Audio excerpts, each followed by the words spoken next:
Well, good morning, everybody. Chair of the board, Madam President, but most importantly, not you guys yet, but all the mums and dads in the room. I'm one of them. I've seen 4 of them go through university, and boy, oh boy, I always love this. But sincere congratulations to all of you people sitting down below us here right now. You know, this is a day of celebration. It's a day that you're always going to look back on. I remember myself and doing it, unfortunately, too many years ago. But savor the day. Now, let me just tell you, when I was putting together my remarks here, it seems that there's this old tradition where you end up with some old, maybe bald geezer like me, who probably has his best before date may have even expired. But the reality is that people like myself who've made a lot of mistakes are now standing up in front of you people for me to give you advice on what you should be doing. And this is a tradition that I think goes on all the time. I know, Cheryl, you've referenced convocation speeches and so forth. Well, ladies and gentlemen, I sense your profound disappointment when I'm going to follow that tradition. So let's look at the future. Did any of you ever notice on talent shows that people always talk about their dreams? And that's fine. If you have something you wanted to do, something you've dreamed of in your heart, well, go for it. And if it's big enough, it may take a lifetime to achieve it.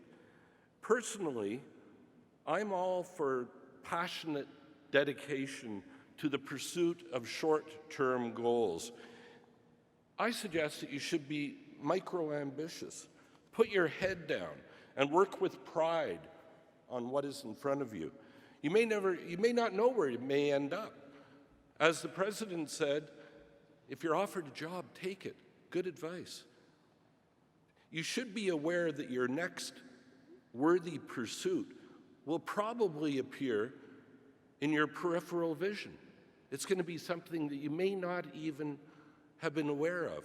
I look back at my old high school yearbook, and it says something along the lines of, Tony wants to study communication arts. I don't even know what the heck that meant. And I went on to pursue a career in different areas, and frankly, I've had a lot of fun doing it. So if you focus too far out, you won't see that shiny thing in the corner of your eye that might be right in front of you. Another thought that I had is, don't be afraid of failure. Believe me, I've had my share of them. Years ago, I stopped pretending I was somebody I was not. And when you come to that realization of who you are and where you belong, you will be set free. But that takes time.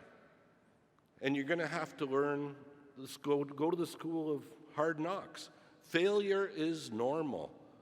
Everybody, I think, should be fired at least once. I was. Not a problem. But take those chances. And if you think you've hit rock bottom, you will find it is, in fact, a solid foundation for success. Now, some of you may have heard of a guy called Brian Coombe. Somebody might have heard about him. In 2009, Brian Coombe applied for work at Facebook, and he was rejected. That same year, he created WhatsApp. Well, in 2014, Facebook bought WhatsApp for $19 billion. Not a bad day at the office, if I may say so. So as you leave here today, I encourage you as well to not be clever at the expense of others. Cleverness is a gift. Kindness is a choice. Will you be clever at the expense of others, or will you be kind? Think about that. And remember, always give credit to those around you. Always give credit to those around you. You'll never fail doing that. Everybody will benefit. Did you ever notice, for example, in movie credits at the end of a film, that they thank everybody from the lead actor and actresses down to the person perhaps who drove the catering car? Use that as your thank you mode as you venture forth. At the same time, I encourage all of you to not be afraid of diversity. Now, we all know that Ottawa is a political town, and years ago, when I worked on Parliament Hill, individuals of all political stripes commingled, in more ways than one, I might add. Today, unfortunately, this is no longer the case. As you move into the work world, spend time with those who do not necessarily share your views or opinions. Maybe you'll find some common ground, and maybe you won't. But if you honestly engage with an open mind and an open heart, I guarantee you will learn something. And goodness knows we need more of that, because we know what happens when we only talk to the people who think like we do. We just get stuck in our ways, more divided. And it gets harder to come together for a common purpose. And don't always choose a safe path. Let me tell you, when I finished working I worked for a couple of cabinet ministers up on the Hill, and in fact, I ran into an old colleague here today. But when I finished working up for a cabinet minister, I was offered a permanent job as a government employee. Well, let me tell you, that was not a match made in heaven. It lasted for less than 6 months, and I left for the private sector. Sure, there's some days today when I look and I see the gold-plated index pension that perhaps I could have continued to work towards and be collecting today. But I took a different road. I have traveled and worked in 46 countries. I've made wonderful friends, and I've had fun. So take a chance on doing what you love.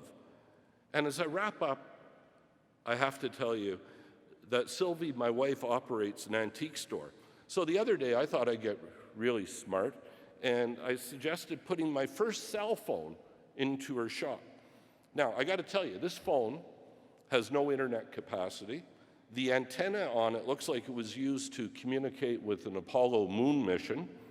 And I reflected on that, and I thought, well, when I was your age, we didn't have the internet in our pants. We didn't even have the internet not in our pants. So it really begs the question, ladies and gentlemen, graduating students, what the heck do I know? So congratulations to all of you, the class of 2015. I wish you great happiness, all the luck in the world, and a beautiful summer. Thank you.